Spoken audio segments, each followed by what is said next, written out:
Hey everyone, Sacred Saiyan here, welcoming you to the second episode of the series, What If Bardock Was the Legendary Super Saiyan? If you enjoyed the video, then please consider subscribing, liking the video, and comment down below what you enjoyed.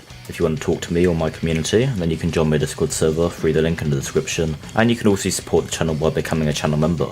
Anyway, with that out of the way, let's get into the video.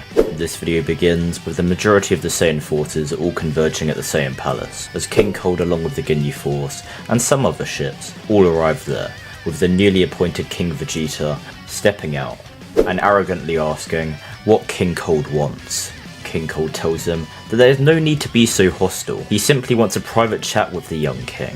From one king to another, Vegeta knows he doesn't really have a choice, so he says fine, ordering for all the Saiyans besides Nappa to wait outside, as King Cold and the Ginyu Force walk behind Vegeta and Nappa into the palace.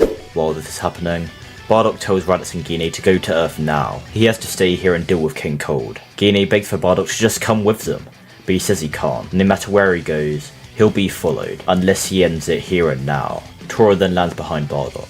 Bardock turning around, and Tora says that King Cold and his men are currently in the palace, talking to that brat Vegeta. The scouters show the kid is still alive, but nobody has a clue what they are talking about. Bardock thanks Tora before turning to Gine and Raditz one last time, and telling them to go now. If he doesn't contact them within a few days, they need to destroy their scouters and remain on Earth. Gine cries, saying okay, as her and Raditz enter the spacepods and shoot off. Bardock then asking Tora if the crew are ready to put their lives on the line, and Tora simply smiles, telling Bardock that the others are waiting outside the palace for them now. Bardock and Tora then shoot towards the palace. All the Saiyans who see them raise their arms and cheer for their saviour, and Bardock and Tora then touch down outside the entrance. The rest of Bardock's crew asking what took them so long, and Bardock says that he needed to take care of something.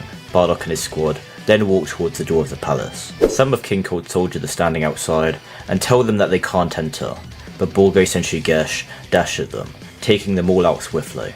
Bardock then kicks open the door, his squad following him as they walk through the hallway and arrive in the throne room, where King Cold's head turns and he glares at Bardock, but quickly recomposes himself and welcomes the legendary Super Saiyan, or so he's heard. Himself and the prince have been having a chat, and they came to an arrangement. Bardock will hand himself over to the Cold Force, wearing an electric collar that will bend Bardock to his will, and in return, himself and his forces won't decimate their pathetic race, and he will even let them leave the Cold Force. Bardock grits his teeth, saying he'd rather die than be made his slave, and King Cold smirks, saying he hoped that would be his answer, as he snaps his fingers, and then explosions are heard outside, as King Cold's forces begin attacking the Saiyans, and all the Saiyans fight back to protect their home. They won't let Bardock get all the fun this time. Back inside the palace, Bardock rushes towards King Cold, and they begin to clash fists, while the rest of Bardock's squad begin to battle against the Ginyu Force, with the help of Vegeta and Nappa, since their deal with King Cold failed. However, in both the battle against King Cold and the battle against the Ginyu Force, the Saiyans are on the back foot, though, with Bardock's potential finally being released after his transformation against Frieza, he now grows in strength rapidly while fighting against King Cold, quickly closing the gap between them, even though Bardock is just in his base form. But Bardock doesn't have the luxury of continuing the fight one-on-one, as in the corner of his eye, he sees his squad along with Nappa and Vegeta being completely decimated by the Ginyu Force, all of them being at the brink of death, so he kicks King Cold away and flies back down to the palace. But as he does, King Cold hits him in the back with a ki blast, sending him crashing into the palace floor. King Cold then lands behind Bardock, picking him up by the back of his throat, and he tells Captain Ginyu to steal his body. Captain Ginyu saying yes sir, as he begins to perform the body swap technique. But just before it hits Bardock, the near-dead Tora jumps in the way, making Tora and Ginyu switch bodies. Before anyone can process what just happened, Bardock elbows King Cold in the stomach, making him let go, as he then throws a ki blast at Ginyu and Tora's body, killing him immediately, and he tells Tora that now he's in Ginyu's body, he should be able to handle the rest of the Ginyu Force. Tora nodding, and saying he can't use all of the power in this body, but he should be able to use enough to get the job done.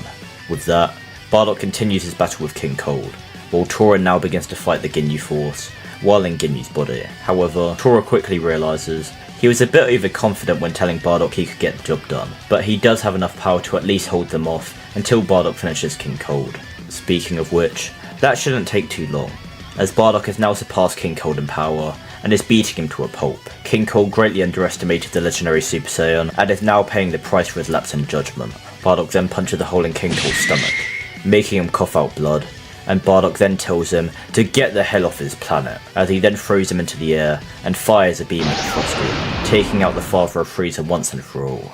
Once he takes care of King Cold, he quickly dashes back to the palace, watching Tora be jumped by the Ginyu Force, but in an instant, Bardock dispatches all of them, ending the assault of the Cold Force once and for all. Bardock then tells Tora to get the rest of the crew into healing pods quickly. He might still be able to survive, and Tora does so, but Bardock then walks over to Vegeta and Nappa, who are laying on the ground, near death. Vegeta orders Bardock to help them, but Bardock tells Vegeta to be quiet. He didn't want this job, but he can't leave it to a brat who would betray his own kind. Bardock then finishes off Vegeta and Nappa before flying out the top of the palace to see if any other Cold Force soldiers are remaining, but they were all dealt with by the Saiyan forces, who cheer for their new king. On Earth, Gine is holding Kakarot in her arms, while sitting inside a small home in the forest, and the old man who owns the home asks her if she would like a glass of water. Gine kindly refuses, and Raditz asks the old man if he could show him that attack again. The old man smiling, and saying it takes a lot out of him, but he supposes one more won't hurt, so him and Raditz step outside, and Gohan powers up a beam of energy, shouting Kamehameha as he shoots the beam into the sky, and Raditz watches in awe.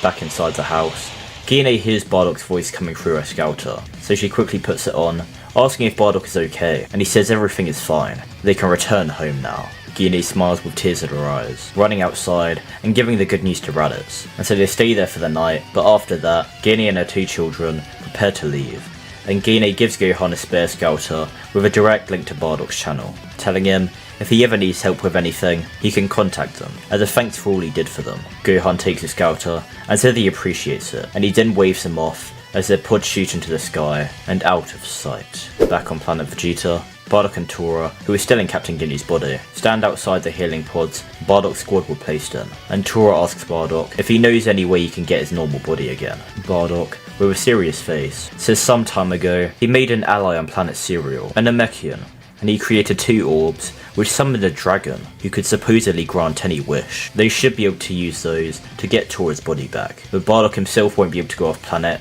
at least for a couple of months, as with him becoming king, he must oversee the reconstruction of planet Vegeta. But Tora should be able to go without him, as long as he tells the Namekian he is a friend of his. He should be fine.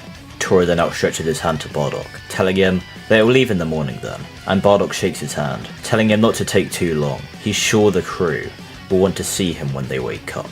And with that, we're going to end off this part. Hopefully you guys enjoyed this video, and if you did, then make sure to subscribe, like, and comment to help me in the algorithm. I want to give a huge shout out to the channel members. I appreciate you guys so much for the support. But yeah, other than that, I hope to see you all in the next video. Peace. Hey everyone, it's me Goku. Make sure to like the video and subscribe to my friend Sacred Saiyan on YouTube. Thank you all for watching.